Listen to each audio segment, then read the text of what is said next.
আল্লাহ যারা বিদেশে আছে রহমতের চাদর দিয়ে ঢাকিয়ে রাখিয়া দাও। আল্লাহ বিদেশের বাড়ি তোরা বাবা মা ফালাইয়া সন্তানদেরকে ফালাইয়া অনেক কষ্ট করে, কারো চাকরি নাই, কারো ব্যবসা নাই, কারো আকামা নাই। আল্লাহ কেউ বা কঠিন পরিস্থিতির মধ্যে পড়ে রয়েছে, কেউ পালায় কাজ করে। এলাহি তুমি তো দয়ার সাগর, আমার প্রত্যেকটা রেমিটেন্স যোদ্ধা ভাইকে তুমি দয়া করে হেফাজতে রাখো। আল্লাহ বিদেশে আমাদের অনেক মা বোনেরা থাকেন, আল্লাহ তাদেরকেও তুমি দয়া করে রহমতের চাদর দিয়ে ঢাকিয়া রাখিয়া দাও।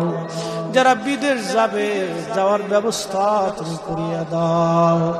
ব্যবসার ভিতরে তুমি বরকতে কামেলা আজিলা দিয়ে দাও। কৃষিক্ষেত কামনে বরকত দিয়ে দাও।